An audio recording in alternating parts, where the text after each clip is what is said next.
ప్రభు అయిన యేసుక్రీస్తు పరిశుద్ధ నామములో చేరవచ్చిన దేవుని ప్రియులు యవనస్తులైన అందరికీ వందనాలు. కీర్తనల గ్రంథం బైబిల్ గ్రంథం నుంచి కీర్తనల పుస్తకం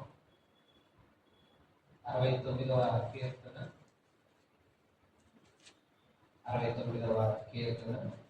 6వ వచనం ఇలా ఉంది. చదువుదామా? ప్రభువా, సైన్యములకు అధిపతి యెహోవా నీ కొరకు కనిపెట్టుకుని వారి నా వలన సిగ్గు కలగనీయము. ఇశ్రాయేలు దేవా, నిన్ను వెతుకు వారిని నా వలన అవమానము నొందనీయకుము.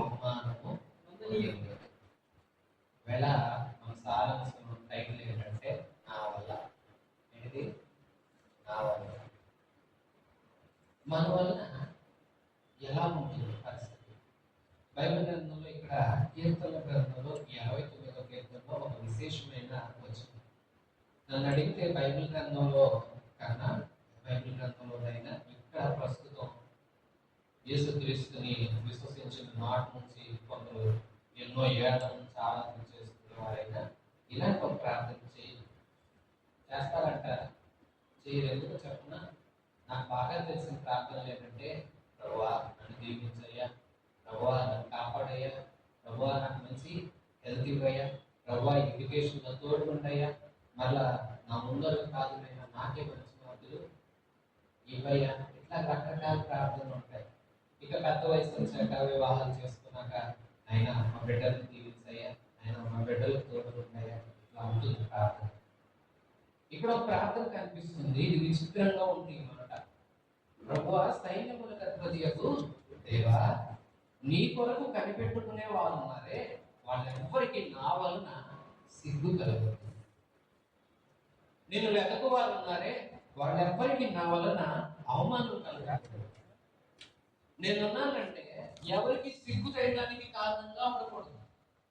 నేనున్నానంటే ఎవరు తలదించుకునే స్థితిలో ఉండకూడదు. అది ఇక్కడ భక్తులు చేస్తున్న ప్రార్థన. మనం చాలా మందిని చూస్తాము. కొందరి వలన చాలా నష్టాలు జరుగుతాయి, కొందరి వలన అయితే చాలా లాభాలు జరుగుతాయి. అందుకే వేళ మన వలన ఏం జరుగుతుందో అనేది ఎంత ఆలోచన చేసుకోవాలి. దేవుని సన్నిధిలో ఉన్నాం కాబట్టి నా వలన పరిస్థితి ఎలా ఉంది, నేను ఏమై ఉన్నాను, నేను ఎలా కొనసాగించబడుతున్నాను, నా జీవితం ఎలా నడుస్తుంది, నా ప్రవర్తన ఎలా ఉంది అనడానికి మనల్ని మనం ఒక చిన్న పరీక్ష చేసుకోవాలి. ఉదాహరణకు అందరికీ బాగా తెలిసిన చరిత్ర ఒక సైంటిస్ట్ ఉన్నారు, థామస్ ఆల్వా ఎడిసన్. ఆయన గురించి మనం చదివితే ఇలా చరిత్రకారులు ఇలా చెప్తూ ఉంటారు. ఏమనంటే, స్కూల్లో జాయిన్ చేశారు కానీ అస్సలు ప్రోగ్రెస్ మంచిగా లేదు. ఎవరైనా ప్రోగ్రెస్ లో పైకి వెళ్తా ఉంటే పై నుంచి ఇంకా కిందకి వచ్చేస్తా ఉన్నారు. సరే, వాళ్ళ ఇక స్కూల్ హెడ్ ఒక లెటర్ రాశారు. ఈ అబ్బాయి మా స్కూల్లోనే కాదు, ఏ స్కూల్లో కూడా చదువుకోవడానికి పనికిరాడు, మా స్కూల్కి పంపుదమ్మా అని చెప్పి వాళ్ళ పేరెంట్స్కి ఒక లెటర్ రాసి ఆ లెటర్ ఈ కోడి చేతిలో పెట్టేసి పంపించారు. వాళ్ళమ్మ తీసుకుని ఇంటికి వెళ్ళగానే లెటర్ ఇచ్చారమ్మా, నీకు ఇమ్మని ఎలాగో స్కూల్ హెడ్ లెటర్ ఇచ్చారు, ఒకసారి చెక్ చేయండి అని ఇస్తే వాళ్ళ మదర్ చూసి ఇదే రాస్తుంది. అప్పుడు సాధారణంగా వీటిలో మీరు ఏం చేస్తారు?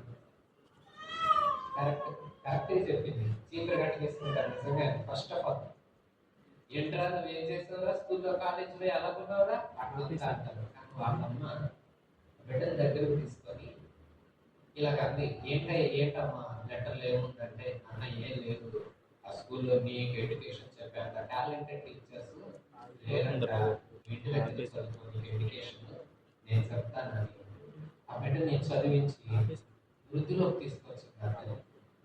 స్కూల్లో ఎవరికైనా పనికొచ్చాడా? పనికిరాక. ఇంట్లో అమ్మకి లేదా గౌరవం తెచ్చి పెట్టుకున్నాడా? ఆ లెటర్ చూస్తే వాళ్ళ అమ్మ సంతోషించిందా? లేదు. కానీ వాళ్ళమ్మ ఎప్పుడైతే అతనికి వాళ్ళ దగ్గర కూర్చోబెట్టుకుని మంచి చెడు చెప్పుకుంటూ తన్ని వృద్ధిలోకి తీసుకొచ్చింది, ఇప్పుడు ఎలా ఉన్నామంటే ఆయన కనిపెట్టిన ఈ పలుకుల వల్ల మనం వెలుగులో ఉంది. లేదంటే తెలుసు కదా, మంట వెలిగించుకొని ఆ మంట దగ్గర ఎలాగో కాస్తంత దీపం మీద పెట్టుకుని కాసేపు అట్లా పని చేయగలిగేవాడు. ఇవాళ ఎన్ని రకాల లైట్లు వచ్చాయి. అంటే ఒక విధంగా చెప్పాలంటే అందరినీ వెలుగులోకి తీసుకొచ్చాడు తాను వెనకబడ్డా సరే. అందుకే ప్రియ ఎవర సహోదరి సహోదరులారా, మనం నేర్చుకోవాల్సిన విషయం అవుతుంది. అదేంటంటే మన వల్ల ఏంటి ప్రయోజనం. కీర్తనకారుడు అంటాడు, ప్రభు నా వల్ల సిగ్గు రానివ్వదు, నా వల్ల నిన్ను వెతికేవాడు సిగ్గు రాకూడదు, నా వల్ల నిన్ను వెతికేవాడు పాడవకూడదు. సమూయేలు గ్రంథంలో ఏలి కుమారులను చూస్తాం. ఏలి కుమారులు ఎంత పాపిస్తోళ్ళు అంటే జనాలు దేవుని మందిరానికి రావడానికే ఇష్టపడేవాళ్ళు కాదు, అంత దారుణమైన స్థితిలో ఉన్నారు. అందుకే ఇక్కడ కీర్తనకారుడు భక్తుడు అంటాడు, అయ్యా నా వల్ల అవమానం ఎవరికి రాకూడదు, నా వల్ల ఎవరు సిగ్గుపడే స్థితిలో ఉండకూడదు. మీరు ఎలా ఉన్నారు ఒకసారి ఆలోచించండి. కొందరి వలన కొన్ని ప్రయోజనాలు కలిగి, కొందరి వలన కొన్ని నష్టాలు కలిగి, బైబిల్ గ్రంథంలో నుంచి కొన్ని రెఫరెన్సెస్ మీకు ఎగ్జాంపుల్స్ గా నేను చూపిస్తాను. మొదటిగా మనం చూస్తే ఆదికాండం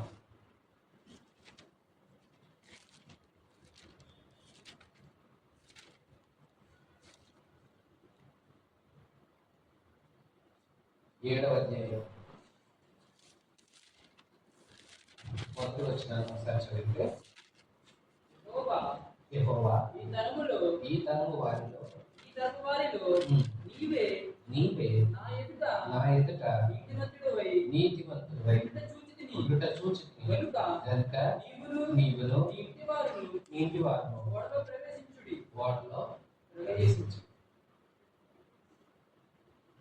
దేవుడైన యెహోవా భూమిని, ఆకాశాన్ని, అందులో ఉన్న ఇవాళ మనం చూస్తున్న చెట్లు, కొండలు, ఆకాశం, నక్షత్రాలు, అలాగే నదులు, సముద్రాలు, ఏవైతే మనకు కనిపిస్తున్నాయో సూర్యుడు, చంద్రుడు, వీటన్నింటినీ తయారు చేశాడు.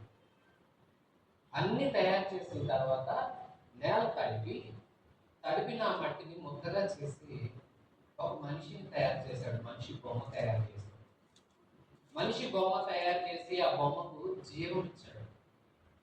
ఏమిచ్చాడు? జీవం. ఎప్పుడైతే జీవము, దేవుని జీవము బొమ్మలోకి వచ్చిందో, బొమ్మ కూడా ఏమైందంటే జీవం వచ్చేసింది. ఇప్పుడు మీరున్నారు, ఏదన్నా బొమ్మ తయారు చేసి గాలుందండి, అది అలాగే ఉంటుంది. అవసరమైతే కొంచెం పెద్దగా మారుతుంది. బెలూన్ ఉంది, మీరు గాలి వేస్తే ఏమైంది? కొంచెం లావు అవుతుంది అంతే. అంతేగాని దానికి మాటలు, దానిలో ఎదుగుదల అన్ని వస్తాయా? రావు.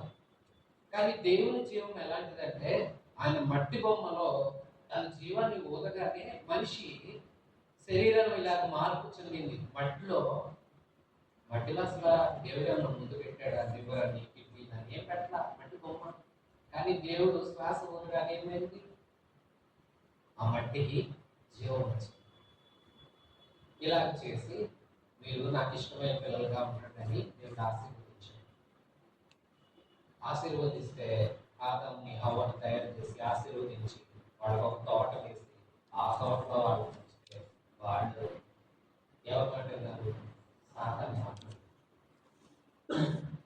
దేవుడు కదా అన్ని ఇచ్చింది, కానీ మాట మీద ఎవరిది? సాతానుది. యవనస్తులు కూడా ఒక వయసు వచ్చేదాకా అమ్మ నన్ను చేస్తూ ఉంటారా? ఆ తర్వాత ఎవరో చెప్పిన మాటలు బాగా వింటారు. ఒక వయసు వరకు ఏమో అమ్మ నాన్న ఏం చెప్తారు చక్కగా వింటారు. కొంచెం వయసు వచ్చేసరికి అన్ని ఇచ్చి అమ్మ నాన్న గుర్తురారు, వాళ్ళు చీప్ గా కనిపిస్తారు చాలా మంది కదా. చాలా మంది అలాగే ఉంటారు. వాళ్ళకి ఎప్పుడైతే నాకు మాట్లాడటం తెలుస్తుందో అప్పుడు చెప్తారు, నువ్వు పోడాడి, నీకు ఇంగ్లీష్ రాదు, ఏం రాదు, నాకు అంతా తెలుసుగా అంటారు. ఇలా రకరకాల పరిస్థితులు. అలాగే ఆదాము హవ్వ కూడా యేసే మాట ప్రక్కన పెట్టి పాపం చేశారు. ఆ పాపం వలన యేసుక్రీస్తు చేసిన సృష్టి అంతా పాడైపోయింది. దేవుడు ఆదికాండం 6వ అధ్యాయంలోకి వచ్చేసరికి చూస్తా ఉన్నాడు మనుషులు చూస్తుంటే ఒక ఆయన ఉన్నాడు, ఆయన పేరు నోవాహు. ఆయన పేరేంటి? నోవాహు. ఈ నోవాహు దేవుడు చూసినప్పుడు ఆయన దృష్టిలో మంచివాడిగా కనిపించాడు. ఎవరు చూసినప్పుడు? దేవుడు. మనం ఎలా ఉంటామంటే, ఒక మనిషి మంచోళ్ళని చెప్పాలని కోరుకుంటాం, ఒక మనిషికి నచ్చాలని కోరుకుంటాం. మనుషుల మనస్తత్వం ఎట్లా ఉంటుంది అంటే, అన్ని బాగున్నంతసేపు పొగుడుతారు, తర్వాత పొగిడిన వాళ్ళే తిడతారు. ఇలాంటి రకరకాల పరిస్థితులు భూమి మీద ఉన్నాయి. ఇక్కడ కూడా మనం చూస్తే దేవుడు చూస్తున్నాడు. దేవుడికి మనిషి పైరూపం మాత్రమే కాదు, లోపల ఏమనుకుంటారో కూడా తెలుసు. దేవుడికి తెలుసు, మనుషులకు తెలియదు. మీరు ఇక్కడ కూర్చున్నారు, చక్కగా వింటున్నారు, ఇంకా లోపల ఏమన్నా ఉన్నాయో నాకు తెలియదు, కానీ దేవుడికి మాత్రం బాగా తెలుసు. మీరు ఇక్కడే ఉన్నారు, మనసు ఎక్కడే ఉందో, ఇంకెక్కడైనా ఎవరి దగ్గరైనా, ఫ్రిడ్జ్లో అయినా, బీరువాలో అయినా, ఎక్కడ ఉందో. ఫ్రిడ్జ్లో అంటే బీరువా అంటే అది ఎక్కడ ఉందో ఏ మాత్రం ఇక్కడే ఉన్నారు చక్కగా. మనసు ఎక్కడ ఉందో తెలియదు. దేవుడు అలా కాదు. దేవుడికి మనిషి తెలుసు, మనిషి యొక్క మనసు తెలుసు. అలాగే చూసినప్పుడు ఈ నోవహు అనే వ్యక్తి చక్కగా కనిపించాడు, మంచివాడిగా కనిపించాడు. అప్పుడు దేవుడు అతను పిలిచాడు, నోవహు, ఈ తరం వారిని అందరినీ నేను చూస్తే అందరిలో నువ్వు మాత్రమే నాకు మనిషిగా కనిపించవు, నేను పని చెప్తా, చెయ్యి. ఏంటి ప్రభా, ఎవరు నువ్వు, ఏంటి అంటే, నేనెవరో ఏమో ఎందుకు, కానీ నేను ఒక విషయం చెప్తాను. భూమి మీద ప్రచండమైన వర్షం రాబోతా ఉంది. అప్పుడు దాకా వర్షం లేదు, మనసు మాత్రమే ఉంది. 6వ అధ్యాయం వరకు మనసు మాత్రమే భూమిని తగ్గుతూ ఉండేది. వర్షం అనేది మొదటిసారిగా అంత ప్రచండంగా నోవహు కాలంలో వస్తుంది. దేవుడు చెప్పాడు, వర్షం రాబోతా ఉందయ్యా, నీవు నన్ను చెప్పింది విను, ఒక ఓడ తయారు చేయి. ఆ ఓడలో నీవు నీ ఇంటి వారు వెళ్ళాలి. భూమి అంతా చెడిపోయింది, పాడైపోయింది. సరే, ఇక దేవుడు చెప్పినట్టుగా నోవహు చేశాడు. మనమైతేనేమో ఎన్ని రకాల సాకులు చెప్పేవాళ్ళం, ఎన్ని రకాలు తప్పించుకునే మార్గాలు. ఇవాళ అసలు మనిషిని పని చేయమంటే కాదు, కానీ పని తప్పించుకోవాలంటే ఇంత పిల్లలు కూడా స్కూల్ మానేయడానికి 3 కారణాలు చిన్నప్పటి నుంచి. అలాగే ఎన్ని సాకులు చెప్పేవాళ్ళము. కానీ నోవహు ఎలాంటి వ్యక్తి అంటే, మాట విన్న వ్యక్తి. ఎంత శ్రద్ధగా విన్నాడంటే, దేవుని యందు భయభక్తులు గలవాడు. దేవుడు ఏది చెప్తాడో అది అలాగే చేశాడు. వాడ కట్టమంటే కట్టాడు. వాడేమో ఒక రోజులో ఫినిష్ అయిపోయాడు. కొన్ని సంవత్సరాలు పట్టింది అన్ని సమకూర్చుకుని చేసుకోవడానికి. అన్ని సంవత్సరాల పాటు వాడ కడుతుంటే, వాడ కడుతూ, ఈ వాడ మమ్మల్ని దేవుడు తయారు చేయమన్నాడు, ఈ వాడలో దిగితే మేము కాపాడబడతాం, భూమి ఎందుకు వర్షం రాబోతా ఉంది చెప్తా ఉన్నారు. వాడు చేస్తూ ఉన్నారు, కుటుంబం అంతా అదే పనులు. అలా కడుతూ చేస్తూ ఇతరులకు అడిగినప్పుడల్లా చెప్తూ ఉంటే ఎవరన్నా విన్నారంటే కూడా విన్నా. అప్పుడైనా విన్నారా? విన్నా. కానీ ఒకనొక రోజు వచ్చింది, వాడు పూర్తయిపోయింది. పూర్తయిపోగానే ఇప్పుడు దేవుడు చెప్తున్నాడు, నోవహు, నీవు నీ ఇంటి వాళ్ళంటే నీ భార్య, నీ బిడ్డలు 3, నీ కోడళ్ళు, మీరందరూ కలిసి ఓడలోనికి ఎక్కండి. వాళ్ళు ఎక్కేశారు. అప్పుడు దేవుడే వాడ తలుపు మోసేశాడు. ఇక ఆకాశం తూములు తెరిచాడు. ప్రచండమైన వర్షం బాగా కురుస్తూనే ఉంది. ఇప్పుడైతే ఆ చిలుకలు అలా స్టార్ట్ అయ్యాయి. నేను అనుకుంటాను, అంతర్వేలు వాడ తలుపులు కొట్టారేమో, కానీ దిగడానికి అవకాశం ఉందా? వేసింది ఎవరు? దేవుడు వేస్తాడు. ఇంకెవరు చేస్తారు? దేవుడు వేసిన తర్వాత దేవుడే. అలాగే దేవుడు మోసేస్తే అప్పటికి మాత్రం వాళ్ళకి బుద్ధి వచ్చింది. బుద్ధి వస్తే ఏం లాభం? అదే ఎక్కువ పని చెప్పినప్పుడు చెప్పేది విని విన్నప్పుడు సరి చేసుకోవాలి. కానీ చేతులంతా కాలిపోయాక, పరిస్థితి అంతా చేజారిపోయాక నేను మారిపోతా, ఇప్పుడే మారిపోతాను, ఈ క్షణమే మారిపోతాను అంటే ఉపయోగం ఉందా? లేదు. వాళ్ళకి ఎన్ని సంవత్సరాల పాటు ఆహ్వానించాడు. కడుతూనే ఉన్నాడు సంవత్సరాల పాటు. 100 సంవత్సరాల పైన కట్టారు వాడ. అన్ని సంవత్సరాల పాటు ఆహ్వానించాడు, అందరినీ పిలిచాడు. వాడు కడుతున్నాం, ఇది వర్షం వస్తుందంట, అందరూ నవ్వారు. ఎందుకంటే వాన వస్తుంది అన్నాడు. కొంచెం చెప్పిన 10 రోజులు కాకపోతే 1 రోజులకు వచ్చిన అందరూ నమ్మేవాడు. 10 సంవత్సరాల పాటు చెప్పాడు, వచ్చిందా? అందరికి నమ్మకం. పుడుతుంది. ఇక ఎవరు రావడానికి ఇష్టపడలా. నోవహు అతని ఇంటి వారు మాత్రమే ఎక్కారు. ఎక్కడం వలన అతని కుటుంబం కాపాడబడింది. ఎవరి వలన? నోవహు వలన. నోవహు వాళ్ళ కుటుంబం ఏమైంది? కాపాడబడింది. నేను చెప్పాలి, నోవహు వలన కుటుంబం, అతని కుటుంబం కాపాడబడింది. అదే ఇతరులు కూడా వచ్చుంటే నోవహు వలన కాపాడబడేవారు. కానీ వారు వచ్చారా? రాదు. ఈ వ్యక్తి కుటుంబాన్ని రక్షిస్తున్నాడు. ఇంకో వ్యక్తి ఉన్నాడు బైబిల్ గ్రంథంలో. ఆయన మీరు చూస్తే ఆయన పేరు ఆకాను. ఆయన పేరేంటి? ఆకాను.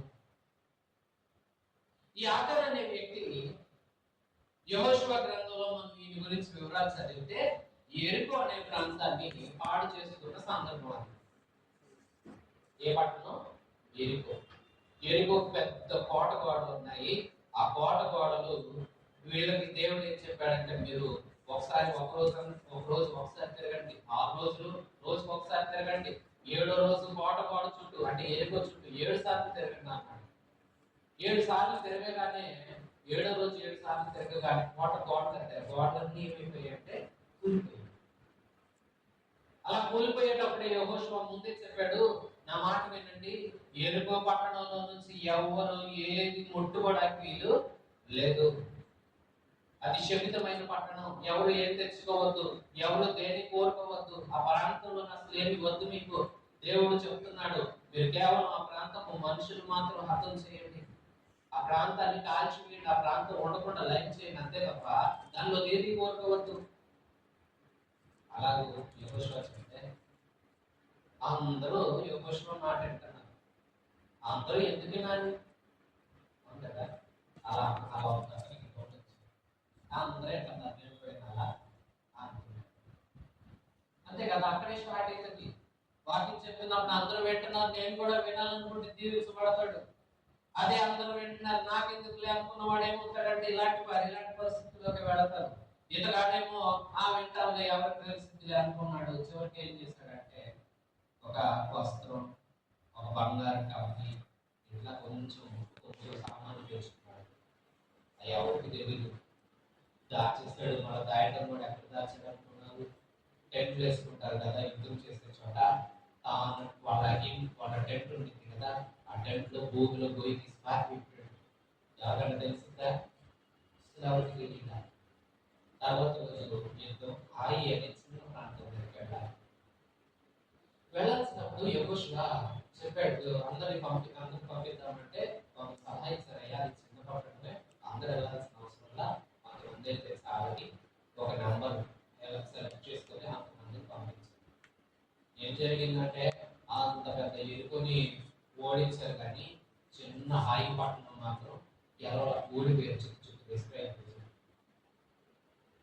ఇశ్రాయేల్ ప్రజలు ఓడిపోయేసరికి అందరూ బాధపడిపోతున్నారు. యెహోషువ అయితే నేలంతా మొక్క ఎవరికి చూపించుకోలేక బాధపడిపోతుంటే దేవుడు అన్నాడు, యెహోషువ అయితే బాధపడుతున్నాం, ఓడిపోతే బాగుంటుందా?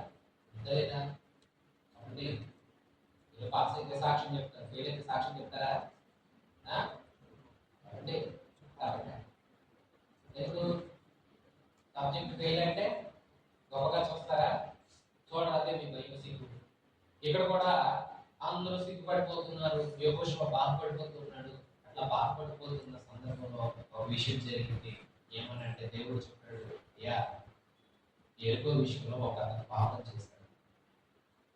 ఇంకో విషయం చూసారా? ఎవరన్నా చూసారా ఆకాంక్ష చేసిన పని? దేవుడు మాత్రం చూశాడు. అప్పుడు యెహోషువ అందరినీ పిలిపించుకుని, రైట్లారా అక్కడ ఏదో మీరు ఎవరు తెచ్చారంట, దేవుడు తెలియదని చెప్పాడు, నేను మీ అందరికి చెప్పాను, ఎవరు నా మాట వినలేదు అలా ఒప్పేసుకుంటారా? ఒప్పుకోలే. ఆకలి కూడా ఒప్పుకోలే. చిట్టీలు వేశారు. గోత్రాల వారీగా చిట్టీలు వేసి, కుటుంబాల వారీగా చిట్టీలు వేసి, అందరికి చివరికి అసలు పేరు ఆజ్ఞాన పేరు బయట వచ్చేసి చూసారా? చిట్టీలు వేసాక కూడా దేవుడే పట్టించేశాడు ఆకాన్ పేరు ఎప్పుడైతే బయటకు వచ్చిందో, బయటికి రాగానే ఆకాన్ని అందరి మధ్యలో పిలిచాడు యెహోషువ. పిలవగానే అడిగాడు, అయినా ఏం చేస్తావు? అప్పుడు చక్కగా చెప్పాడు, అయ్యా నేను యెరికో పట్టణంలో నుంచి కొంత బంగారాన్ని కొంత వెండిని కాస్తంత దుస్తులు బాగున్నాయని తెచ్చుకున్నాను. తెచ్చుకున్న వాటిని నా డేరాలో నేనే పోయి తీసి భూమిలో పాతి పెట్టాను. అది ఇప్పుడు కూడా అక్కడే ఉందయ్యా అన్నాడు. యెహోషువ కొంతమందిని పంపించాడు. ఎవరన్నా వెళ్ళండి తీసుకురండి, నిజంగా ఉందో చూసినట్టు వెళ్ళారు, నిజంగానే ఉన్నాయి, దొరికినాయి. మీకు బాధాకరమైన విషయం చెప్పండి.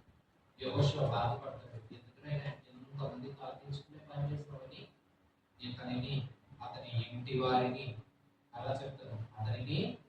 అతని ఇంటి వారిని అతని డేరాలు అన్నింటినీ ఆకోరు లోయ అనే ప్రాంతానికి తీసుకెళ్ళి వాళ్ళందరినీ వరుసగా నిలబెట్టి రాళ్ళతో కొట్టి చంపేశారు.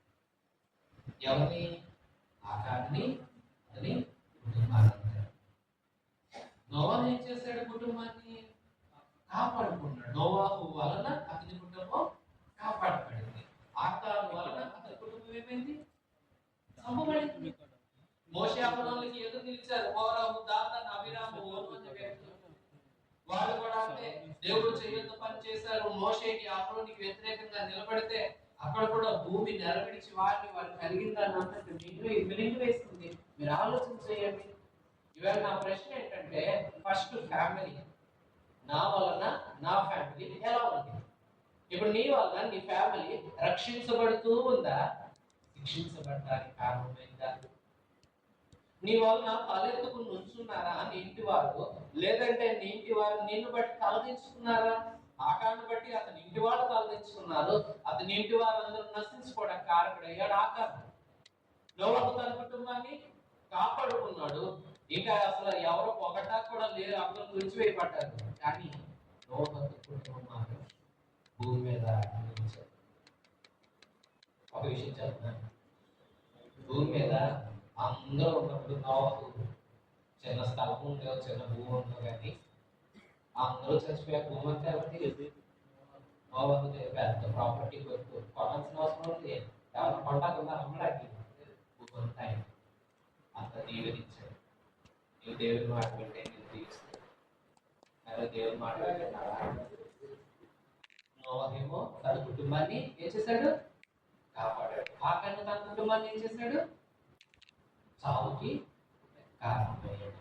ప్రియశ్వాసులారా, నోవాహు వలన ఫ్యామిలీ సేవ్ చేయబడితే ఆకాను వలన ఫ్యామిలీ చనిపోవడానికి కారణమైంది. ఇక్కడ ఫ్యామిలీ వరకు అయిపోయింది. ఇప్పుడు తర్వాత సొసైటీ.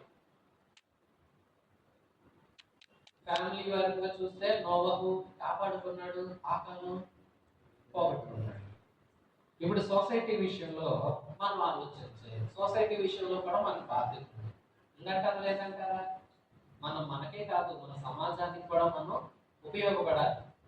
మనం మన కుటుంబానికే కాదు బ్లెస్సింగ్ గా ఉండాల్సింది, మన చుట్టూ ఉన్న వాళ్ళకు కూడా మనం దీవెనకరంగానే ఉండాలి. అలా ఉండకపోతే మన ద్వారా ఏమవుతుందంటే ఇతరులు కూడా బాధపడే పరిస్థితులు వస్తాయి.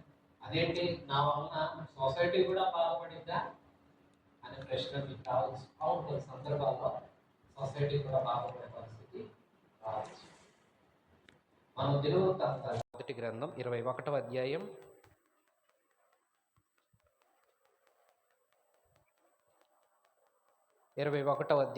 17వ వచనాన్ని చదువుదాము. దావీదు జనులను ఎంచమని ఆజ్ఞ ఇచ్చిన వాడను నేనే కదా, పాపము చేసి చెడుతనం జరిగించిన వాడను నేనే కదా, గొర్రెల వంటి వారగు వీరేం చేశారు? నా దేవుడైన యెహోవా బాధపెట్టు నీ చెయ్యి నీ జనుల మీద ఉండకుండా నా మీదను నా తండ్రి ఇంట వారి మీదను ఉండనిమ్మని దేవునితో మనవి చేశాడు. దావీద్ అనే రాజు. మీకు దావీద్ తెలుసా? బైబిల్ గ్రంథంలో ఎంతమందికి తెలుసు? ఒకరికే తెలుసా? అందరికీ తెలుసుగా, మంచిది. దావీదు మీ అందరికీ తెలుసు. దావీదు ఫస్ట్ అతని పొజిషన్ ఏంటి? గొర్రెల కాపరి. ఫస్ట్ ఆఫ్ ఆల్ తన పొజిషన్ గొర్రెల కాపరి. చిన్న వయసు నుంచే వాళ్ళ నాన్నగారు గొర్రెల మందను అప్పచెప్పి, రే అడవికెళ్ళు వీటన్నింటిని మేపుకురా అని పంపాడు. పంపగానే దావీదు చిన్నప్పటి నుంచి అదే డ్యూటీ. గొర్రెలు కాచుకుంటూ ఉండేవాడు, పాటలు పాడుకుంటూ పాటలు రాసుకుంటూ ఉండేవాడు. దేవుడు అంటే చాలా ఇష్టం చిన్నప్పటి నుంచే. అలాంటి వ్యక్తి అంచెలంచెలుగా దేవుళ్ళో ఎదుగుతూ ఉన్నాడు. దేవుడు అతన్ని కూడా వృద్ధి చేస్తూ వచ్చాడు. గొర్రెల కాపరి స్థానం నుంచి రాజుగారి స్థానంలోకి తీసుకెళ్ళాడు. మీరు నమ్ముతారా? మీరు నమ్మితే మీరు ఇప్పుడు ఏ సిచ్యువేషన్లో ఉన్నారో మీరు నమ్మకంగా ఉంటే మిమ్మల్ని ఎంత ఉన్నతమైన స్థానానికైనా తీసుకెళ్ళగలడు. గొప్ప పొజిషన్లో ఉంచగలిగేవాడు దేవుడే.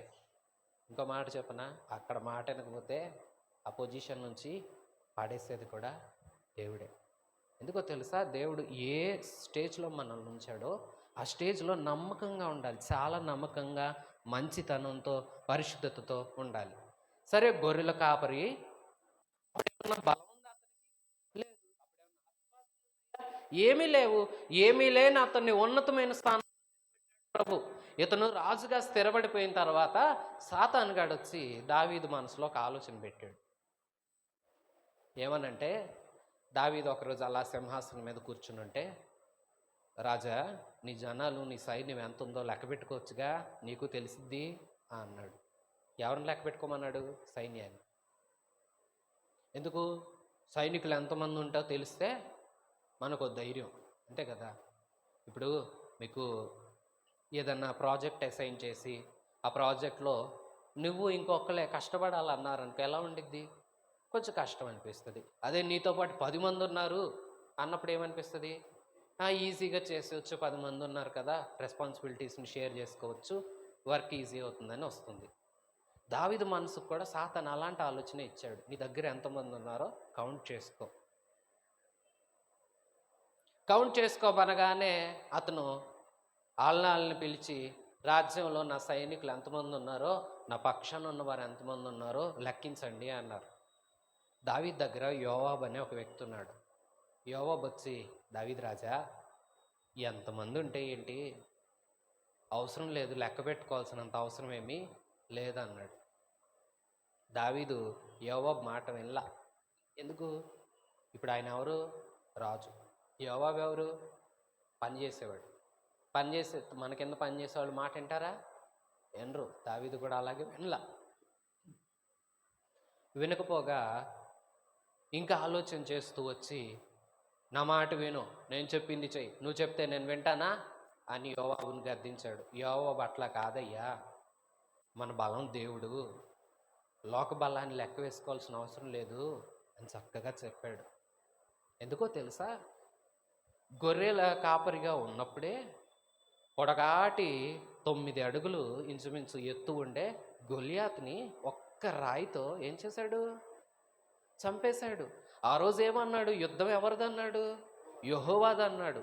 ఆ రోజు యెహోవా దేవుడి మీద ఆధారపడినవాడు ఈ రోజు యెహోవా దేవుడి మీద ఆధారపడితే దేవుడు సహాయం చేయడా?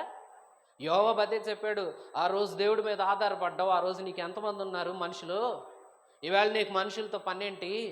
దేవుడి మీద ఆధారపడు. మీరు కూడా ప్రియ విశ్వాసులారా, చిన్న వయసులో దేవుని అంటే ఇష్టం. కొంతమంది సండే స్కూల్ స్టేజ్లో బాగా ఇష్టపడతారు.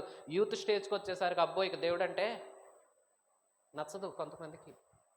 కొంతమంది యూత్ స్టేజ్ వరకు కూడా కాస్తంత అలాగ నిలుచుంటారు, కానీ ఇంకొంచెం పెద్ద వయసుకు వచ్చేసరికి దేవుడు అంటే ఇష్టపడరు.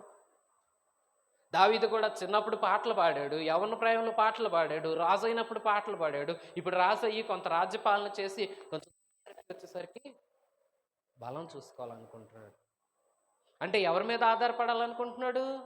మనిషి మీద ఆధారపడాలనుకుంటున్నాడు. యోవాబు వచ్చి చెప్పాడు, ఓయ్ వద్దు నాయనా రాజా, అది మంచి పద్ధతి కాదు. విన్నాడా? వెళ్ళా. ఎప్పుడైతే దావీదు మనుషుల్ని లెక్కిస్తాం ప్రారంభించుకున్నాడో దేవుడి దగ్గర నుండి కోపం వచ్చింది. దేవుడికి ఏమైంది? కోపం వచ్చేసింది. ఎందుకు? ఆ రోజు నా మీద ఆధారపడ్డా, ఈవేళ నీకు మనుషులతో పని ఏంటి?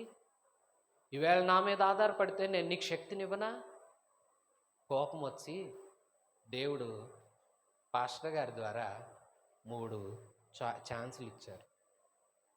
నన్ను అడిగితే దేవుడు ఎవరినైనా అప్పటికప్పుడు శిక్షించాడు, కానీ దావీదుకు మాత్రమే ఏ శిక్ష కావాలో కోరుకోమన్నాడు. కోరుకోమని 3 ఆప్షన్లు పెట్టాడు.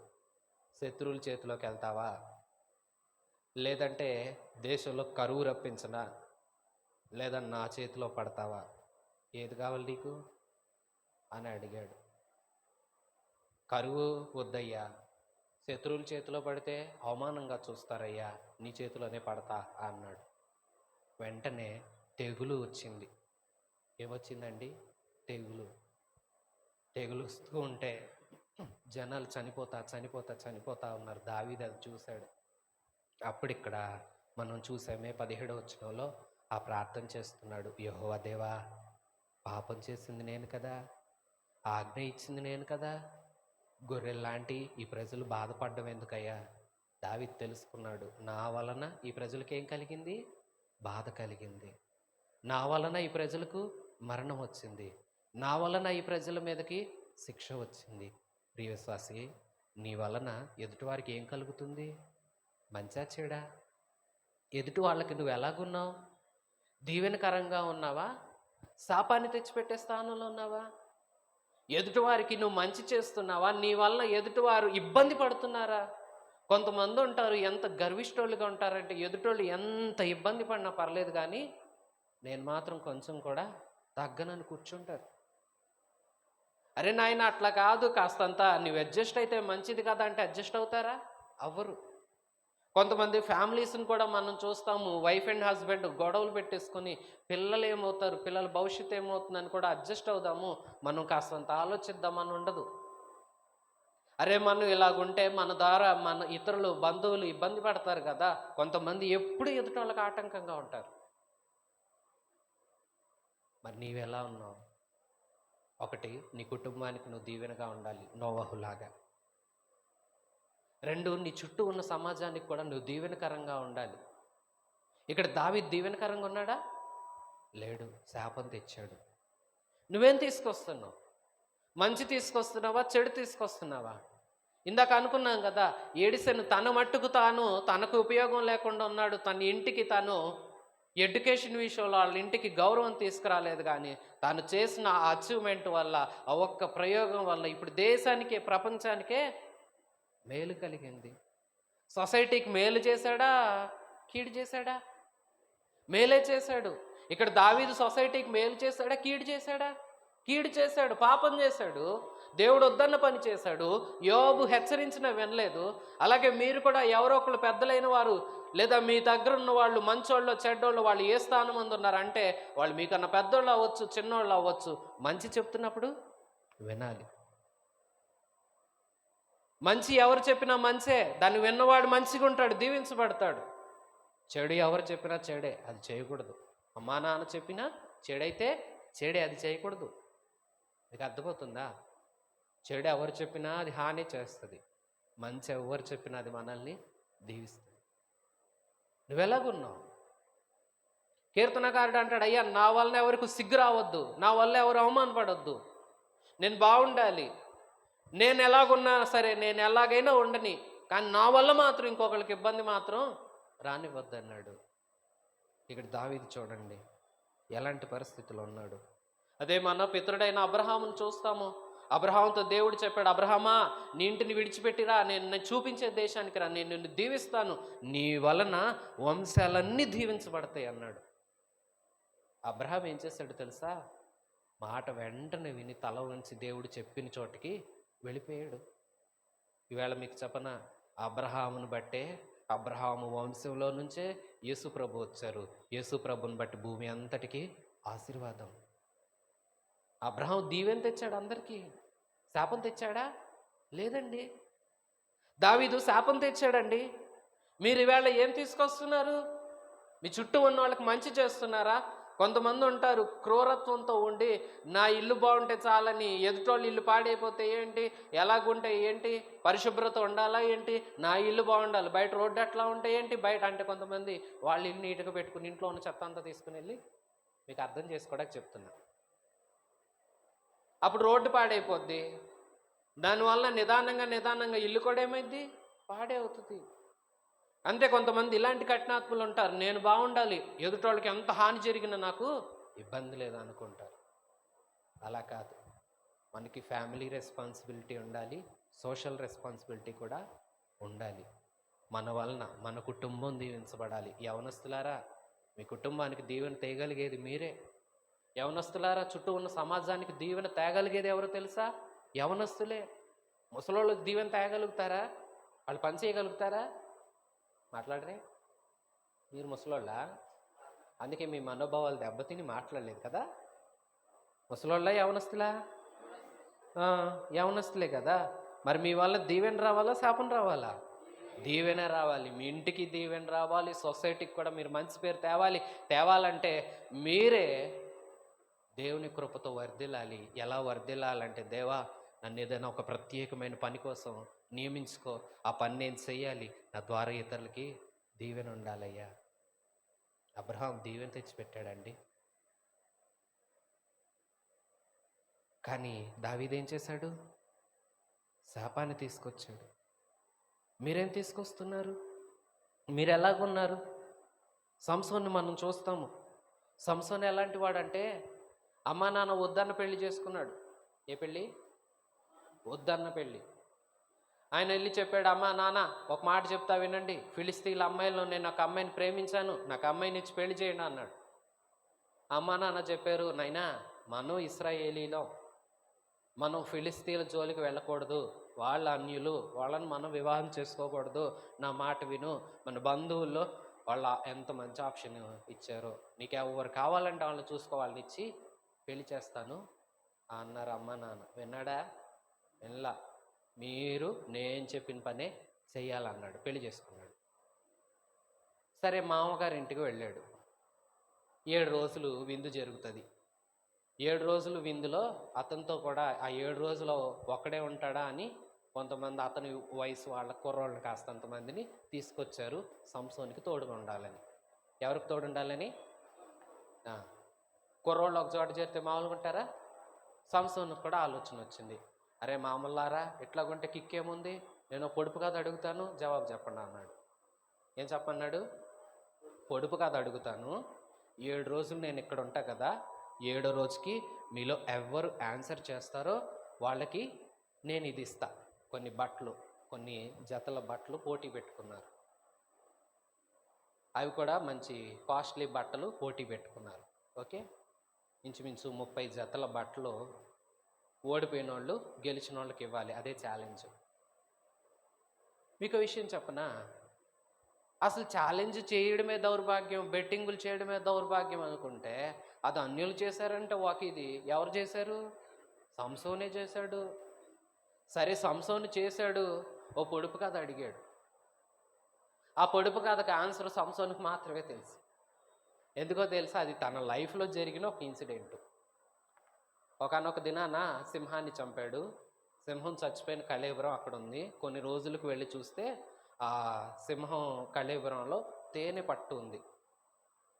అందుకే ఇప్పుడు దాన్నే ఒక పొడుపు కథలాగా మార్చి వీళ్ళని అడిగేశాడు. ఎవరికన్నా ఆన్సర్ తెలిసిద్దా? తెలీదు. సరే, ఈ సంవత్సరమేమో ఉండరా, మీరు నేనే గెలుస్తా, మీరందరూ నాకు బట్టలు తెచ్చేవాళ్ళని పొంగిపోతా ఉన్నాడు. మరి ఎదుటి కుర్రోళ్ళు ఊరుకుంటారా? వాళ్ళు ఊరుకోరు. వాళ్ళు ఒక ప్లాన్ వేశారు. ఏమనంటే, సంసోనికి మ్యారేజ్ చేసిన అమ్మాయి ఉంది కదా, ఆమె దగ్గరికి వెళ్ళి, మీ ఆయన బెట్టింగ్ వేశాడు, ఆ బెట్టుకు ఆన్సర్ మాకు తెలీదు, నువ్వే కనుక్కొని చెప్పలేదు అని నిన్ను నీ ఇంటి వాళ్ళని తగలబెట్టేస్తామని ఏమని బెదిరించారు. చూసారా ఎంత విచిత్రమో? ఇప్పుడు ఆలోచన చేయండి. ఏమేమో ఆన్సర్ చెప్పకపోతే ఇంటి వాళ్ళు చంపేస్తాడు, ఆన్సర్ చెప్తాకేమో కష్టం. ఎందుకు? భర్త ఓడిపోతాడు. కాస్త ఇరుకన పడింది. అయినా ఓడిపోయి తలదించుకోవడం గొప్ప నష్టమా? ఇంట్లో ఉన్న మనుషుల్ని కాల్చేయడం గొప్ప నష్టమా? తలదించుకోవడం పెద్ద నష్టమేమీ కాదు. కానీ మనిషి పోతే తిరిగి రారు. అందుకే 2వ ఆప్షన్ ఎంచుకుంది, నేను వాళ్ళకి సపోర్ట్ చేస్తాను అంది. అని భర్త దగ్గరికి వచ్చింది, అడిగింది, నిజం చెప్పలా. 2వ రోజు అడిగింది, నిజం చెప్పలా. 3వ రోజు ట్యాప్ తిప్పింది. 4వ రోజు ట్యాప్ డోసుకొచ్చి పెరుగుతా వచ్చింది. ఇక అట్లాగా చివరికి బాగా విసిగించేస్తే నిజం చెప్పేశాడు. పొడుపు కదా ఆన్సర్ చెప్పేసరికి ఈమె వెళ్ళి వాళ్ళకి సీక్రెట్గా ఆన్సర్ లీక్ చేసేసింది. 7వ రోజు ప్రతిరోజు 6 రోజులు వాళ్ళు రెడీ అయ్యి వస్తారా, సంసోన్ కూడా రెడీ అయ్యి వచ్చి బయట కూర్చుంటాడా, రే ఇంకా తెలీదా మీకు ఆన్సర్ వచ్చి చీ అని రోజు నవ్వేవాడు. ఆ రోజు వాళ్ళు నవ్వుతున్నారు. ఎవరు నవ్వుతున్నారు? ఆన్సర్ తెలిసిపోయింది కదా. ఆపోజిట్ టీం ఓ నవ్వుతుంటే అప్పుడే అర్థమైపోయింది, వీళ్ళకి ఆన్సర్ తెలిసిపోయిందిరా, నన్ను తలదించుకుని ఇలా చేస్తారు, నేను నా భార్యకి చెప్పాను, ఆమె లీక్ చేసేసి ఉండిద్దని కోపం తెచ్చేసుకున్నాడు. సరే వాళ్ళు ఎవరో పొడుపు కథ అడిగారు, ఆన్సర్ ఇప్పుడే చెప్పాలా ఒక గంట తర్వాత చెప్పొచ్చు అని ఎటకారంగా మాట్లాడారు. మొత్తానికి ఆన్సర్ చెప్పేశారు. ఇప్పుడు ఓడిపోయింది ఎవరు? సంసోన్. ఎందుకు? బెట్టు వేసింది ఎవరు? సంసోనే. ఓడిపోతే ఏమి ఇవ్వాలి? 30 జతల బట్టలు ఇవ్వాలి. సంసోన్ దగ్గర ఉన్నాయా? లేవు. లేనప్పుడు బెట్టేయచ్చా? కానీ ఎందుకు వేసాడు? ఫ్రీగా వస్తాయిలే, ఆన్సర్ తెలియదు వాళ్ళకి అనుకున్నాడు. కానీ ఏం జరిగిందో తెలుసా? ఆ బట్టలు అతను ఇవ్వడానికి అలాగ ఊరిలోకి వెళ్ళి కొంతమందిని చంపేసి వాళ్ళ దగ్గరికి తీసుకుని వచ్చి ఇచ్చాడు. ఇతని బెట్టు కొంతమంది ప్రాణాలు తీసేసింది. అది చెప్తున్నా, మన వల్ల సొసైటీకి మేలు కలగాలి కానీ కీడు కలగకూడదు. నీ హ్యాబిట్స్ ఎలాంటివి ప్రియ తమ్ముడు చెల్లి? మీకు ఎలాంటి హ్యాబిట్స్ ఉన్నాయి? ఆ హ్యాబిట్స్ మీ వరకే ఉంటున్నాయా? ఎదుటి వాళ్ళకి నష్టాన్ని కలిగించేలాగా ఉంటున్నాయా? మీ హ్యాబిట్స్ చేత మీరే నష్టపోతున్నారు. మీరు నష్టపోవడమే కాకుండా ఎదుటోళ్ళకి కూడా నష్టం కలిగించే హ్యాబిట్స్ మీకు ఉన్నాయా? ఉండకూడదు. అది మంచి పద్ధతి కాదు. మీ హ్యాబిట్స్ అట్లాంటివి ఉండడమే తప్పైతే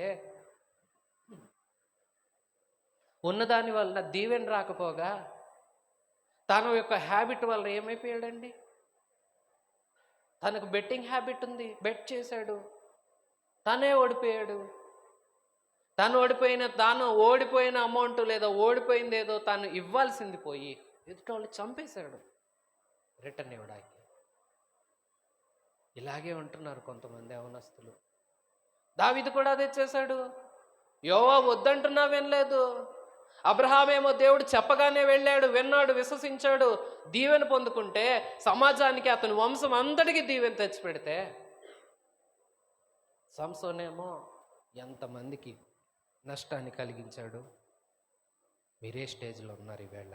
యవనస్తులు కదా, ప్రశ్న వేసుకోగలుగుతారా? ఎలాంటి పరిస్థితుల్లో ఉన్నారు? నా వలన సిగ్గు రానివ్వద్దయ్యా అంటున్నాడు కీర్తనకారుడు. ఈ నోవాహు వలన అతని కుటుంబం రక్షించబడింది.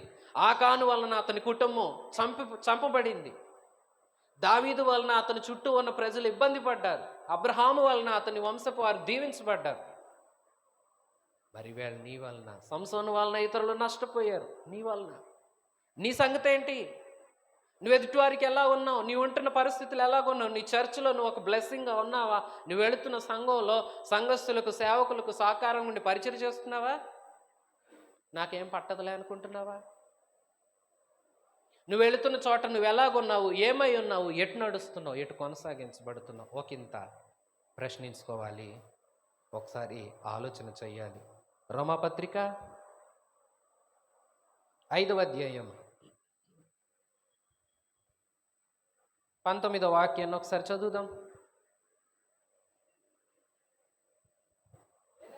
ఏలైనగా ఒక మనుష్యుని అవిధేయత వలన అనేకులు పాపులుగా ఎలాగు చేయబడిరో అలాగే ఒకని విధేయత వలన అనేకులు నీతిమంతులుగా చేయబడతారు. ప్రియవిశ్వాసులారా, ఇక్కడ మనం ఇద్దరు వ్యక్తుల గురించి చూస్తాం. ఇప్పుడు దాకా ఫ్యామిలీ అనుకున్నాం, ఆ తర్వాత సొసైటీ అనుకున్నాం, ఇప్పుడు అసలు మొత్తం భూమి వరకు ఇద్దరు వ్యక్తులను చూస్తాం. భూమి మీద దేవుడు మొదట ఏర్పాటు చేసిన మనిషి పేరు ఆదాం. మొదట ఏర్పాటు చేసిన మనిషి పేరేంటి? ఆదాం. ఈ ఆదాముకి దేవుడు ఒంటరిగా ఉన్నాడని తోడుని ఇచ్చాడు, వివాహం చేశాడు, భార్యని ఇచ్చాడు. వీళ్ళిద్దరిని సుఖంగా సంతోషంగా మీరు జీవించండి, వర్ధిల్లండి అని ఎంతగానో బ్లెస్ చేశాడు. అయితే ఒకానొక దినాన్ని వచ్చింది, దేవుడు ముందే చెప్పాడు వాళ్ళని, నేను మిమ్మల్ని మంచి తోటలో పెడుతున్నాను, ఈ తోటలో మంచిగా ఉండండి, అన్నీ తినండి, మధ్యలో ఉన్న చెట్టు జోలికి మీరు వెళ్ళొద్దు, అది వెళితే మీరు చస్తారు, దాన్ని తినకూడదు. కానీ ఆదాము హవ్వ ఒక్క ఆజ్ఞ కూడా, ఆ ఒక్క ఆజ్ఞను కూడా పాటించలా, తిరస్కరించారు, వెనకంజ వేశారు, వద్దన్న పని చేశారు. దానివల్ల ఏమైందో తెలుసా? భూమి మీద ఉన్న మనుషులందరి మీదకి పాపం వచ్చింది. అందరి మీదకి. ఏ భేదం లేదు, అందరి మీదకి వచ్చేసింది. ఒక్కరు కాదు, ఇద్దరు కాదు, భూమి మీద ఎంతమంది పుట్టారో, పుడుతున్నారో, పుట్టబోతున్నారో అందరి మీదకు పాపపు ప్రభుత్వము వచ్చేసింది. దేవుని అందమైన సృష్టి పాడైపోయింది. దేవుని సృష్టి అంతా పాడైపోయింది. అందరూ పాపులుగా మారిపోయారు. పాపపు హృదయాలతో నిండిపోయారు. ఇప్పుడు ఎవరు హృదయం అన్నా చూడండి, మత్సరం, స్వార్థం, అసూయ. ఎవరిలైనా చిన్న పిల్లల నుంచి కూడా ఇవి అలవాటైపోతున్నాయి. చిన్నపిల్లలకి ఒకనొక వయసు వరకు నిజంగా కల్మషం లేకుండా పెరుగుతారు. ఆ తర్వాత మనం చిన్నపిల్లలు చూస్తే వాళ్ళకు కూడా స్కూల్లో ఎలాగూ తప్పించుకోవడానికి అబద్ధాలు చెప్పాలో ఎవరన్నా నేర్పిస్తున్నారా? చెప్పండి. ఎవరన్నా నేర్పించాల్సిన అవసరం ఉందా? ఇక మీకైతే ఎవరన్నా నేర్పించాల్సిన అవసరం ఉందా? అవసరమే లేదు. అబద్ధాలు అయినా, మోసపూరితమైన కార్యక్రమాలైనా, వ్యర్థమైన ఆశల విషయంలోనైనా అసలు ఏదైతే ఉండకూడదో అవన్నీ ముందు చేసేది యవనస్తులే. ఏదైతే చేయొద్దంటారో వాటిని ముందు ఉండి చేసేది యవనస్తులే. అంటే పాపపు ప్రభుత్వం అలాగుంది. ఇదంతా ఆదాము తెచ్చిపెట్టిన శాపం. ఒక్క ఆదామేమో భూమంతా పాడు చేసి పెట్టాడు. ఒక్క మనిషి ఆజ్ఞను అతిక్రమించి భూమి మీదకు శాపాన్ని తీసుకుని వచ్చాడు, ఘోరమైన పాపాన్ని తీసుకుని వచ్చాడు. ఈ పాపం వలన వచ్చే జీతం మరణం. ముందే చెప్పాడు దేవుడు, నేను చెయ్యొద్దు అన్నది చేస్తే చచ్చిపోతావు. దేవుడు వద్దన్నది చేసిన వారందరి మీదకు మరణం వచ్చేసింది. మరణకాడి అందరి మీద మోపబడింది. ప్రియవిశ్వాసులారా, దీవెన తెచ్చి ఆశీర్వాదాన్ని తెచ్చాడా అంటే కాదండి. శాపం తెచ్చి, పాపాన్ని తెచ్చి, మరణాన్ని తీసుకుని వచ్చాడు భూమి మీదకి. ఇప్పుడు ఆ మరణ ప్రభుత్వం క్రిందనే అందరూ ఉన్నారు, దేవుడికి దూరం అయిపోతున్నారు. అప్పుడు ఇది ఒక మనిషి అవిధేయత. ఒక మనిషి అవిధేయత. ఆదాము అనే మనిషి అవిధేయత వలన భూమి మీద అందరూ పాపులైపోయారు. దేవుడు ఆలోచించాడు, చూస్తూ ఉన్నాడు. ఈ మనిషి నా మాట వినలేదే. నేను ఒక మాట చెప్తా, మీరందరూ నన్ను చూడండి చక్కగా. ఏటేటా ఆలోచిస్తున్నారు, నా వైపు చూడండి. ఒక మనిషి దేవుడు మాట వినకుండా దూరం అయిపోయాడు కదా. దూరం అయిపోయిన మనిషిని కొట్టి చంపేసి లేదా అగ్నిలో వేసి కాల్చేసి తయారు చేసిన మనిషిని పాడు చేయడం కష్టమా? మీకు అర్థమవుతుందా? అర్థమవుతలేదా? బలూన్ ఉంది కదా, గాలి ఊదటం మీకు వచ్చు, ఊదుతారా? ఊదిని మీ చేతిలో దాన్ని పేల్చే అధికారం మీకుందా లేదా? మాట్లాడాలి. ఉంది. ఎందుకు? అది మీరు కొనుక్కున్నారు. ఊదుకుంటారో మీ ఇష్టం, పేల్చుకుంటారో మీ ఇష్టం, ఏవి చేయకుండా దాచిపెట్టుకుంటారో మీ ఇష్టం. అలాగే దేవుడు చేసిన మనిషిని దేవునికి ఏదైనా చేసే అధికారం ఉందా లేదా? ఉంది. తయారు చేసిన ఆయనే ఆదాముని చంపగలడు. తయారు చేసిన సృష్టిని అంతటిని ఆయనే లయము చేయగలడు. ఒక్క మాటతో చేసిన దేవుడు ఒక్క మాటతో నాశనం చేయగలడు. చేయగలడు అంటారా లేదా? చేయగలడు. ఆయనకి శక్తి ఉంది. ఆయన అలా చేయలే. ఆయన ఒక నిర్ణయం తీసుకున్నాడు. అదేమనంటే, ఈ మనుషులందరి పాపం పోగొట్టడానికి నా ప్రియ కుమారుడైన క్రీస్తుని నేను భూమి మీదకి పంపిస్తాను అనుకున్నాడు. దేవుడు లోకాన్ని ప్రేమించాడు. ఆయన ముందు రెండు మార్గాలు ఉన్నాయి. నాశనం చేసి కొత్తది తయారు చేసుకుందామా, దీన్నే బాగు చేసుకుందామా. నాశనం చేసి కొత్తది తయారు చేయాలంటే దేవుడికి చిటికేసినంత తేలిక. ఎంత తేలిక? వేయండి ఒకసారి. చిటికేసినంత తేలిక. కానీ పాడైపోయిన దాన్ని బాగు చేయడం చాలా కష్టం. ఎంతటి కష్టం అంటే ప్రాణత్యాగం చేయవలసినంత కష్టం. ఇప్పుడు దేవుడు ఏ నిర్ణయం తీసుకున్నాడో తెలుసా? రెండో నిర్ణయమే తీసుకున్నాడు. నాశనం చేసి క్రొత్త తయారు చేయడం కాదు. నేను చేసింది పాడైపోయింది, దాన్ని నేనే బాగు చేస్తా. ఆ నిర్ణయం తీసుకున్నాడు. తన కుమారుడైన క్రీస్తు, తండ్రి నేను వెళతా భూమి మీదకి. ఎందుకో తెలుసా? తండ్రి, కుమార, పరిశుద్ధాత్మదేవుడు, త్రియేక దేవుడు మనల్ని ప్రేమించాడు. ఎంత ప్రేమించాడంటే ప్రాణం పెట్టే అంత ప్రేమించాడు. ఈ మనిషి చేసిన పాపం చాలా చిన్నదే. ఆ మనిషి మోసే మరణం చాలా పెద్దది. వద్దు అన్నది చేశాడు. చేసినప్పుడు అది చిన్నదే, కానీ అది తీసుకువచ్చిన కష్టం చాలా పెద్దది. ఇప్పుడు ఆ కష్టం దూరం అయిపోవాలి. ఈ మనిషి వలన దేవునికి అందరూ దూరస్తులైపోయారు, అందరూ పాపాత్ములైపోయారు, అందరూ మరణానికి వెళ్ళిపోయారు. ఇప్పుడు అందరిని మరణం నుండి తప్పించాలి, పాపం నుంచి విడిపించాలి, పరిశుద్ధపరచాలి, మరలా క్రొత్త సృష్టిగా మార్చాలి. అందుకోసం యేసుక్రీస్తు ప్రభు తన మహిమను విడిచి మనలాంటి మనిషి రూపాన్ని ధరించుకుని భూమి మీదకి వచ్చాడు. కన్య అయిన మరియా ఏ పురుషుని సంబంధం లేకుండానే దేవుని ఆత్మ వలన గర్భం ధరించి ఒక బిడ్డను కన్నింది. ఆ బిడ్డ యేసు. ఆయనే పరమును విడిచి భూమికి వచ్చిన దేవుడు. ఈ యేసు అనే దేవుడు బాలుడిగా పుట్టి మనలాగే ఎదిగి, మనం ఎలా ఎదుగుచు చిన్న వయసు నుంచి ఈ వయసుకు వచ్చామో అలాంటి ఒక యవ్వన వయసుకు వచ్చాడు. ఇంచుమించు 30 సంవత్సరాలు. ఆ యవ్వన వయసులో అంతవరకు తల్లిదండ్రుల దగ్గర బాధ్యతగా ఉండి ఇంటి పోషణ బాధ్యతలన్నీ తీసుకున్నాడు, అన్నీ నెరవేర్చాడు.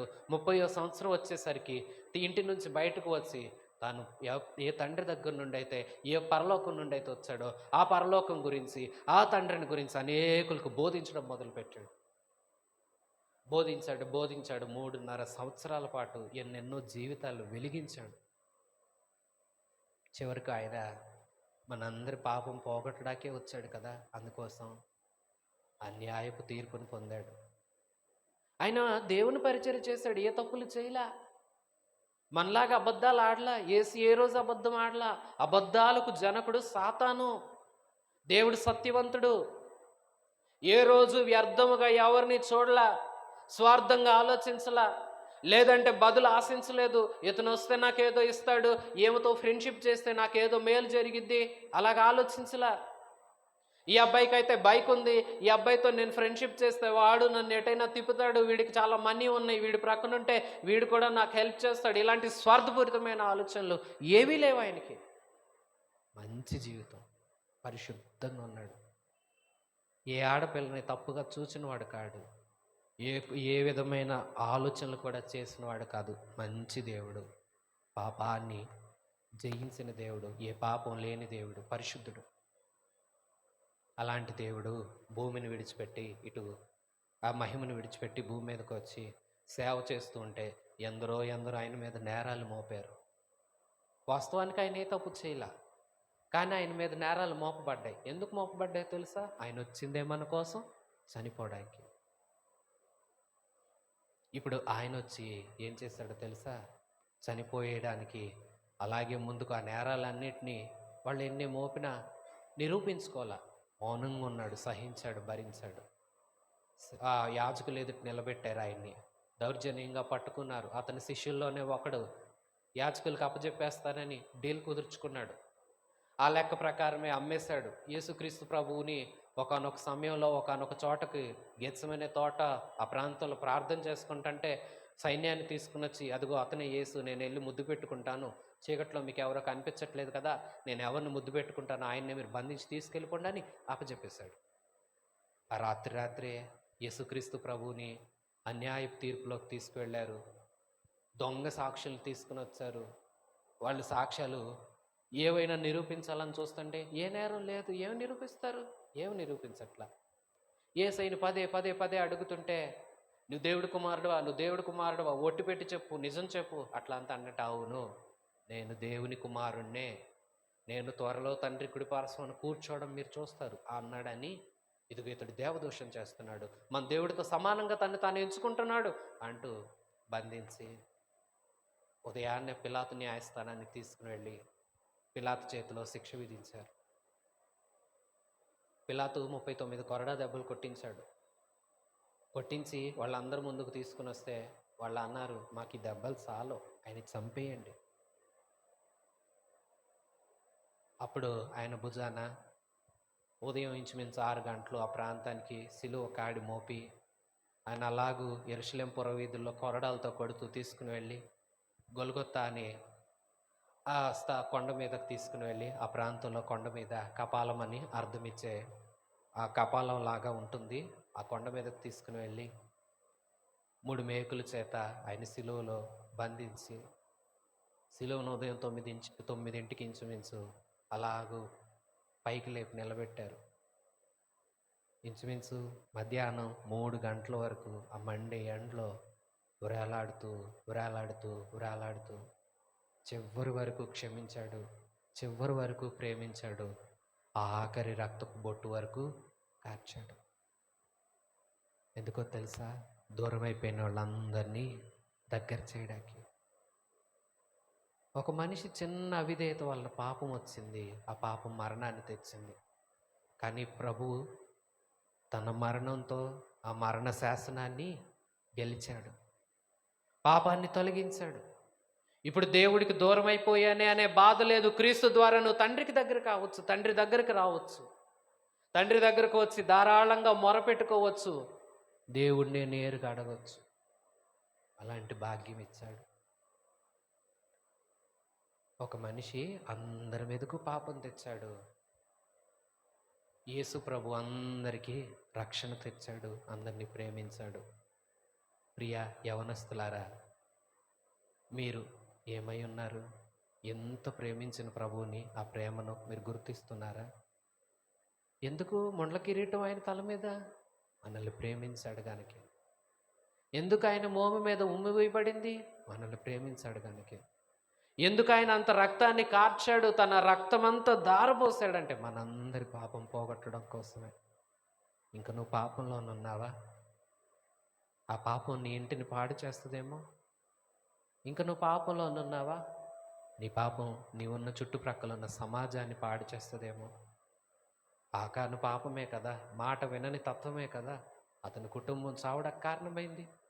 కోరహు, అభిరాము, దాతాను, ఓను అనేవాళ్ళు కూడా మోషే అహరోనులకు వ్యతిరేకంగా వీళ్ళు పాపం చేయబట్టే కదా భూమి నెరవేర్చి వారిని మృంగివేసింది.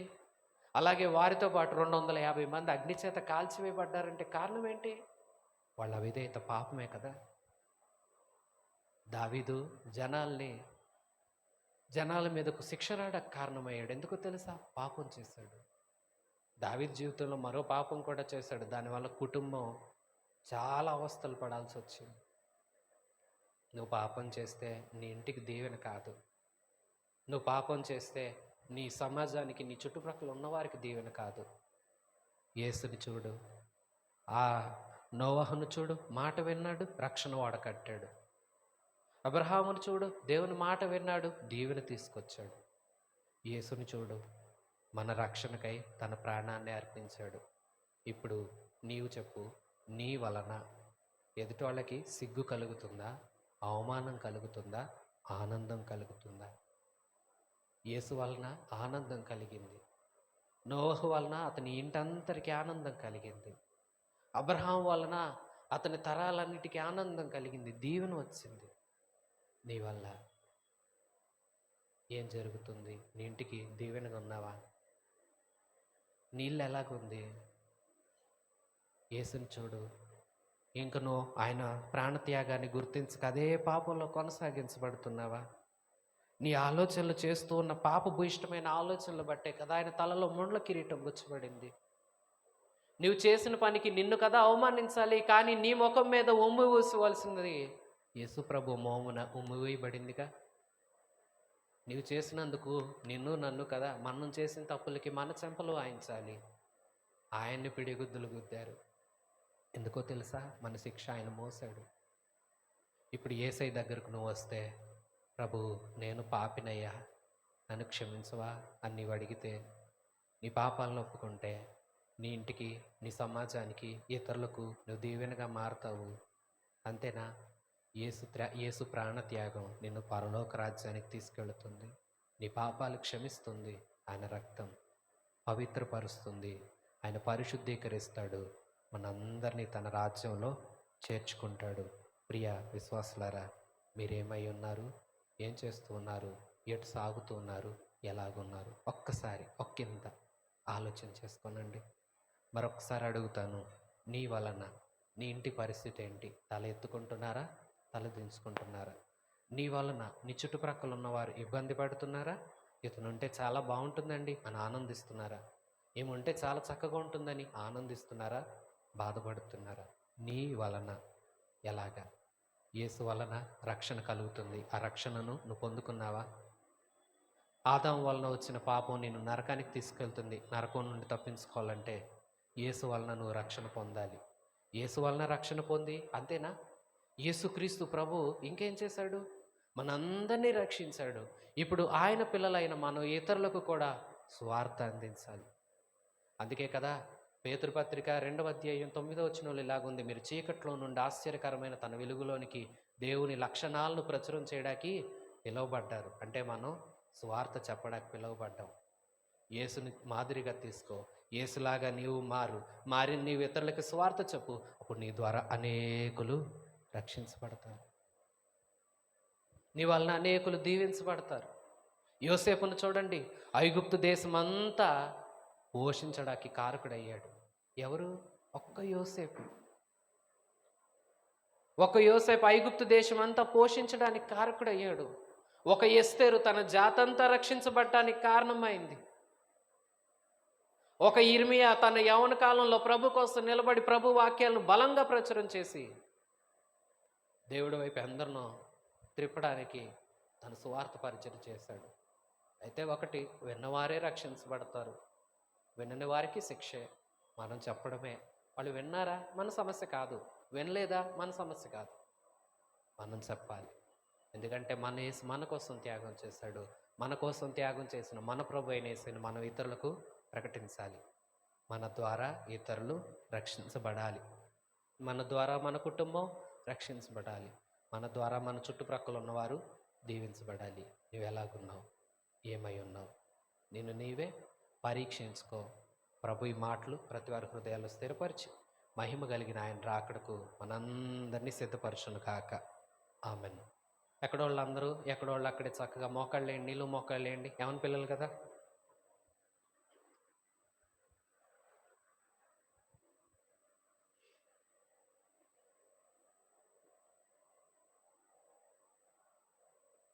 నీళ్ళు మోకాళ్ళు వేసి విన్న వాక్యాన్ని బట్టి ఒకసారి ప్రేయర్ చేసుకోండి. అయ్యా, నేను ఎలా ఉన్నా? నా కుటుంబం విషయంలో నేను ఎలాగున్నాను? నోవహు అయితే తన కుటుంబాన్ని కాపాడాడు, నేను కాపాడుతున్నానా? ఆకాన్ అయితే తన కుటుంబం చనిపోవడానికి కారకుడయ్యాడే, నేను ఎలాగున్నాను? నువ్వు ఎలా ఉన్నావు నీకు తెలుసు కదా. ఒకసారి ప్రార్థన చేసుకో, చక్కగా మొరపెట్టుకో, ప్రభువుని వేడుకో, ఆయన పాదాలు పట్టుకో. నా వలన దీవించబడాలయ్యా. నీ వలన నువ్వు సువార్త చెప్తే ఇతరులు దీవించబడతారు. నువ్వు మంచిగా చదువుకుని మంచి ఉద్యోగంలోకి వెళ్తే నీ వల్ల ఇతరులకు ఆశీర్వాదం ఉంటుంది. మరి నీవు ఎలాగున్నావు? ఏమై ఉన్నావు? ఏం చేస్తూ ఉన్నావు? ఎటు సాగుతూ ఉన్నావు? ఆలోచించు, పరీక్షించు, ప్రార్థించుకో. ఒక చిన్న ప్రార్థన, ఒక 5 నిమిషాలు మీ అందరూ చేసుకోనండి. వాక్యాన్ని విన్నారు కదా. మీరు ఎలాగున్నారు? ఏ స్థితిలో ఉన్నారు? ఏం అవ్వాలనుకుంటున్నారు? ఏమవుతున్నారు? ఎవ్వరూ మౌనంగా ఉండొద్దు. ఎందుకంటే మళ్ళీ ఇలాంటి ఒక యవనస్తుల కూడిక మరలా 1 సంవత్సరానికి. అప్పుడు దాకా ఎవరి స్థితి ఎలా ఉంటుందో తెలీదు. ఈవేళ నువ్వు చేసే ప్రార్థన నీకు దీవెన తెస్తుంది కదా. ప్రార్థించు. నీ నుండి ఏమీ ఆశించను ప్రభు, నీకు నాకు రక్షణ ఇవ్వాలని కోరుకున్నాడు. సిలువ మీద తన ప్రాణం పెట్టాడు. నీవు రక్షించబడ్డావా?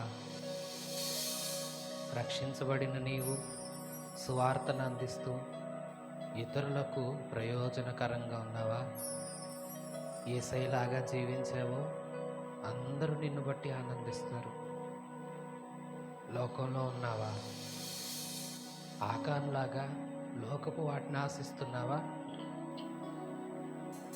దావీదులాగా మనుషుల బలం మీద ఆధారపడుతున్నావా? దేవుని బలం చూడు, ఆయన మీద ఆధారపడు.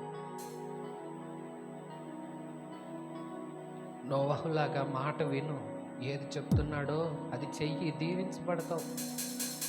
ఆనాడు ఓడ కట్టమన్నాడు నోవహుని, నోవహు ఓడ కట్టాడు. నిన్ను ఆ ఓడలోకే రమ్మని పిలుస్తున్నాడు. వచ్చావా? సురక్షితంగా ఉంటావు. రాలేదో జాగ్రత్త. అబ్రహాముని రమ్మంటే ఎటు రమ్మంటే అటు వచ్చాడు. అందుకే అనేకులకు దీవెనకరంగా మారాడు. మరి నీవు ప్రభువులోకి వచ్చి పాపాన్ని విడిచి ప్రభువుని గురించి ఇతరులకు బోధిస్తే నీ వల్ల అనేకులు దీవించబడతారు కదా, నీ వలన అనేకులు వెలిగించబడతారు కదా. యోసేపు వలన ఎంతోమంది తృప్తిగా బ్రతికారు. ఎస్తేరు వలన ప్రాణమే కాపాడబడింది కదా అనేకులవి. మరి నువ్వు ఎలా ఉన్నావు? నీ ఇంటివారు నా బిడ్డ మంచిగా ఉన్నాడు, మంచిగా ఉందని ఆనందిస్తున్నారా? నీ బంధువులందరిలో నీకు మంచి సాక్ష్యం ఉందా? నీవు ఉన్న సంఘంలో సేవకులకు నిన్ను బట్టి ఆనందం ఉందా? ఏమై ఉన్నావు? నీ వలన ఎలాగున్నావు? కీర్తనాకారుడు అంటాడు, ప్రభువు నా వల్ల ఎవరు సిగ్గుపడకూడదు, నా వల్ల ఎవరు తలదించుకోకూడదు. నేను అనేకులకు దీవెనకరంగా ఉండాలి, నా వలన అనేకులు దీవించబడాలి, నేను అనేకులకు వెలుగుగా ఉండాలి, అనేకులకు ఉపాధినిచ్చే స్థానంలో ఉండాలి, అనేకులను బలపరిచే స్థితిలో నన్ను ఉంచు, ఉన్నతమైన మంచి భవిష్యత్తును దయచేయి నాయనా అని నువ్వు ప్రార్థిస్తున్నావా? సహోదరి సహోదరుడా, నీ పాపమేదన్నా అది ప్రభు దగ్గర ఒప్పుకొని విడిచిపెడుతున్నావా? ఎలాంటి స్థితిలో వచ్చావు? నీ హృదయం ఎలా ఉంది? వాక్యం ఎదుట నిలిచినప్పుడు నీ హృదయం నీతో ఏం చెప్పింది? నన్ను ఒప్పుకున్నావా?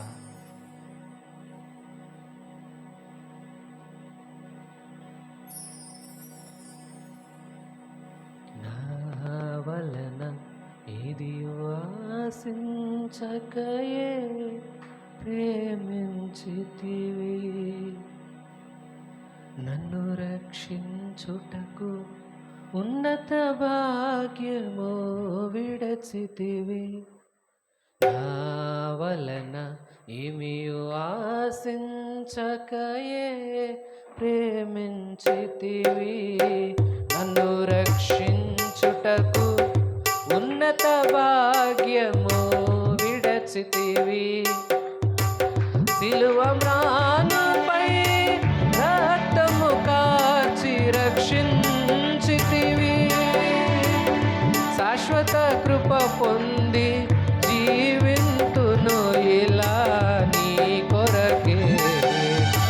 సిలువ మ్రానుపై రక్తము కార్చి రక్షించితివి, శాశ్వత కృప పొంది జీవింతును ఇలా నీ కొరకే. యేసయ్యా కనికర పూర్ణుడా, మనోహర ప్రేమకు నిలయుడా, యేసయ్యా కనికర పూర్ణుడా, మనోహర ప్రేమకు నిలయుడా. నీవే నా సంతోషగానము, సర్వ సంపదలకు ఆధారము. నీవే నా సంతోషగానము, సర్వ సంపదలకు ఆధారము. ఆరాధనకు యోగ్యుడవు, ఎల్లవేళలా పూజ్యుడవు. ఆరాధనకు యోగ్యుడవు, ఎల్లవేళలా పూజ్యుడవు. ఎల్లవేళలా పూజ్యుడవు, ఆరాధనకు యోగ్యుడవు. ఎల్లవేళలా పూజ్యుడవు. ఆరాధన స్తుతి ఆరాధన, ఆరాధన స్తుతి ఆరాధన. నీవే కదా నా ఆరాధన, నీవే కదా నా ఆరాధన.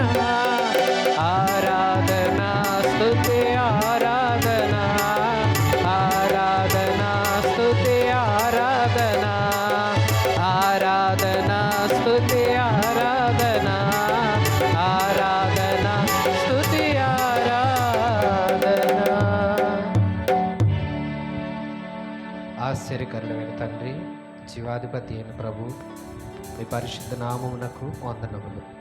యవనస్తుల కూడికను ఇంతవరకు నీవు దీవెనకరముగా జరిగించావు, నీ సహాయం అందించావు, అందుకు వందనాలు ప్రభు. మీ బిడ్డలు తీర్మానపూర్వకంగా ప్రార్థన చేసుకున్నారు. మీ బిడ్డలు దీవెనకరముగా ఉండాలి, వారి వలన వారి కుటుంబాలకు, వారి చుట్టుప్రక్కల ఉన్న సమాజానికి, బంధుమిత్రాదులకు, అలాగే అనేకులకు దీవెనకరముగా రక్షణార్థమైన మీ పత్రికలుగా, మీకు సాక్షులుగా, పాపము లేని వారిగా, పరిశుద్ధులుగా బ్రతికి మీ మహిమ కలిగిన రాకడలో ఆనందించే భాగ్యాన్ని మా అందరికీ దయచేయండి. ఈ బిడ్డలు చదువుకుంటున్న వారికి వారి చదువులోనూ, ఉద్యోగాలు, వ్యాపారాలు తండ్రి, జీవనోపాధులు ఏది చేస్తున్నా వారికి స్థితికి తగినట్లుగా నీవు మేలు చేయమని ప్రతి వారిని నీ చేతికి అప్పచెప్పుకుంటూ, ఇంక నువ్వు తండ్రి తరువాత జరగబోయే సెషన్లో కూడా మీరు తోడేండి నడిపించమని నజరేయుడైన యేసు పరిశుద్ధ నామాన ప్రార్థన చేసి వేడుకొనుచున్నాను తండ్రి, ఆమెన్.